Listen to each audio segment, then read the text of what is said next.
अगर मुफाहमत कभी होगी भी तो वो मुफाहमत होगी सच बोलने के बाद। अगले जुमे को इंशाल्लाह हमें यहाँ से इंसाफ मिलेगा। 178 कौमी असम्बली की सीट जीतने वाली जमात को बाहर करके 17 सीटों वालों को ऊपर बैठाया गया। उमर वसी साहब जो है वापस असम्बली में आएंगे। लहू गर्म रखने का है एक बहाना, परिंदों की दुनिया का दरवेश हूँ मैं कि शाही बनाता नहीं आशियाना। मैं पुर उम्मीद हूँ कि अगले जुमे को इंशाल्लाह हमें यहाँ से इंसाफ मिलेगा।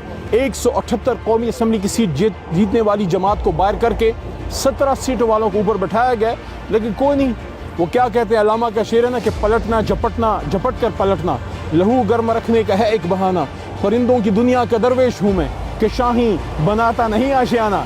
तो हम उमर वसी साहब, मेरे जैसे इमरान खान के सिपाही और वसी साहब जैसे इमरान खान के सिपाही जो हैं, इंशाल्लाह हम जद्दोजहद जारी रखेंगे। हम पुर उम्मीद हैं कि न सिर्फ उमर वसी साहब जो हैं वापस असम्बली में आएंगे, बल्कि हमारे बहुत से कैंडिडेट जो जीत चुके हैं, जो एहसन इकबाल साहब से जीते, जो शहबाज शरीफ साहब से जीते, डॉक्टर साहिबा जो मियाँ साहब से जीती, महल शराफत जो मरियम बीबी से जीती, ख्वाजा आसिफ साहब से रिहाना डार बीबी जीती, और हमारे बहुत से और लोग, परवेज़ इलाही साहब की जो मोहतरमा है अहलिया, वो अपना इलेक्शन जीत चुकी हैं। तो हम तो इनको याद दिलाते रहेंगे, 5 साल याद दिलाते रहेंगे, लेकिन इंशाल्लाह मैं पुर उम्मीद हूँ कि चंद दिनों की, चंद महीनों की बात है, इंशाल्लाह हमें हमारा हक वापस मिलेगा। और पार्लियामेंट हाउस में, वज़ीर आज़म हाउस में फॉर्म 47 वाला नहीं, फॉर्म 45 वाला वज़ीर आज़म बैठेगा। जी सर, 2 चीज़ें बता दीजिएगा। एक तो ये कि अडियाला जेल की इंतज़ामिया की तरफ से ज़राए के मुताबिक ये खबर दी गई है कि खान साहब के जो खाने का खर्चा वो 35 लाख रुपये अभी तक आया है। उस पर फैसल चौधरी साहब ने ये ट्वीट किया है कि ये जो एक्सपेंसेस है ये खान साहब की फैमिली ने दिए हैं, लेकिन पार्टी की तरफ से इस पर कोई ख़ास मौक़िफ़ नहीं आ रहा। दूसरी चीज़ ये है कि खान साहब ने ये कहा है कि जो मौजूदा सेटअप है वो 5-6 महीने से ज़्यादा चलता हुआ नज़र नहीं आ रहा। आप लोगों की अगर सूरत हाल यही रही, आपकी जो सीटें हैं वो जो आप दावा कर रहे हैं वो अगर आपको वापस नहीं मिलती, तो उसके बाद ना तो पीपल्स पार्टी के साथ आप बैठ रहे हैं, ना एमटीएम के साथ बैठ रहे हैं, तो अपना वो जो नंबर है वो कैसे पूरा करेंगे? जहाँ तक खान साहब के एक्सपेंसेस का ताल्लुक है, वो अपनी फाइनेंस वो उठाते हैं, लेकिन हुकूमत की, स्टेट की रिस्पॉन्सिबिलिटी बनती है कि जो भी उनके पास कैदी हों, चाहे वो इमरान खान साहब जैसे हाई प्रोफाइल हों या कोई आम कैदी हों, उनका नान नफ़क़े का ख़र्चा जो खाने पीने का है वो उठाते हैं।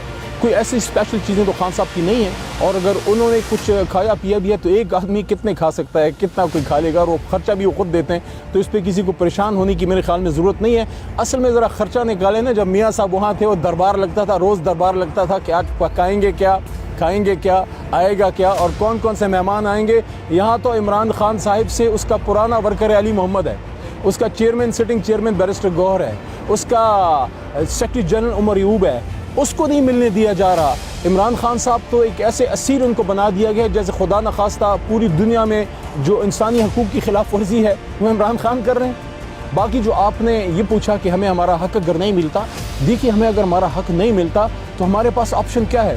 पार्लियामेंट है, अदालतें हैं और रोडें हैं। हम पुरअमन एहतजाज करेंगे, अदालती जंग लड़ेंगे और पॉलिटिकल स्ट्रगल हम करेंगे पार्लियामेंट के फोरम पे, बाहर भी और अंदर भी। अच्छा सर, ये बता दें, एक तो जो हामिद मीर है उनकी जानिब से कहा गया है कि इमरान खान को मशवरा दिया है पार्टी रहनुमाओं ने कि मुफाहमत का रास्ता इख्तियार करे, और इमरान खान ने उनको आगे से काफ़ी खड़ी सुनाई है। तो क्या पार्टी के ऊपर दबाव है कहीं से कि आप खान को कायल करें कि वो मुफाहमत की तरफ आएँ, डील की तरफ आएँ? देखें, मेरे तो नॉलेज में ऐसी कोई बात नहीं है कि पार्टी के किसी लीडरशिप ने, किसी चेयरमैन गौर साहब ने या उमर यूब साहब ने या किसी और ने खान साहब को ये बात की हो।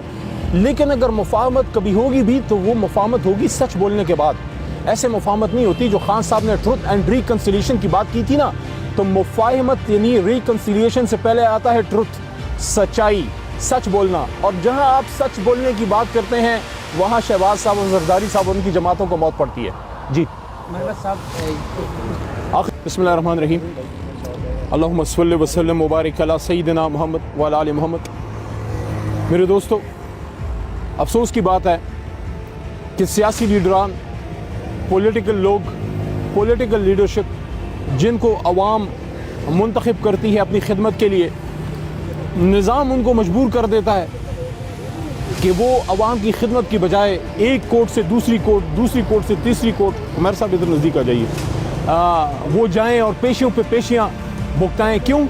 गुनाह ये है कि आपका ताल्लुक़ अपोजिशन से है, या गुनाह ये है कि आप लाइन की गलत साइड पे खड़े हैं। हालांकि हम ये समझते हैं कि जो हक़ पे होते हैं वो हमेशा लाइन की सही साइड पे, हिस्ट्री की सही साइड पे खड़े हैं। आज हम इस्लामाबाद हाई कोर्ट के बाद दोबारा खड़े हैं। अभी थोड़ी देर पहले मैं डिस्ट्रिक्ट कोर्ट से हुआ आया, जहां 25 मई 2022, 9 मई से भी साल पहले का एक केस मुझ पे अभी तक चल रहा है।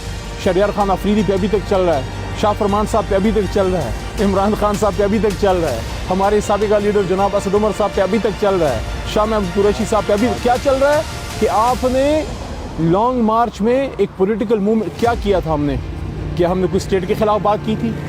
क्या हमने कोई मुल्क के खिलाफ बात की थी? मेरी तो कोई स्पीच भी उस लॉन्ग मार्च में ऑन रिकॉर्ड नहीं है। आपने मेरे पे कैसे केस किया? लेकिन ठीक है, हम फेस कर रहे हैं। हमने आज दरख्वास्त दी है कि 2 साल में आपको कुछ हासिल वसूल नहीं हुआ तो मेहरबानी फरमाइए और इस केस को दाखिल दफ्तर कर दीजिए। तो अभी इस्लामाबाद हाई कोर्ट में क्या केस है? ये हमारे साथ उमैर वसी चौधरी साहब हैं, माशाल्लाह एडवोकेट हैं। PP 100 से तहरीक इंसाफ के प्लेटफॉर्म से इन्होंने इलेक्शन लड़ा और जीते। PP 100 जड़ा वाले से 48,000 वोट लेके जीते।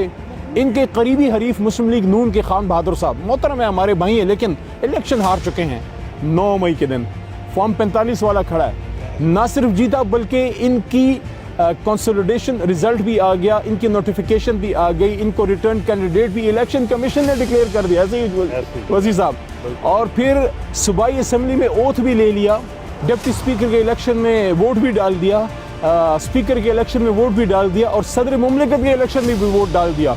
और फिर रिटर्न कैंडिडेट होने के तकरीबन महीने बाद इनको डी नोटिफाई किया गया है। हालांकि कानून ये कहता है कि एक दफ़ा आपकी नोटिफिकेशन आ जाए, आप रिटर्न कैंडिडेट डिक्लेयर हो जाएं, आप ओथ ले लें किसी भी सूबाई कौमी असम्बली का, इलेक्शन कमीशन का फिर इख्तियार ख़त्म हो जाता है, फिर ट्राइब्यूनल में केस चलता है। लेकिन यहाँ ट्राइब्यूनल में जाने की जहमत गवारा नहीं की गई।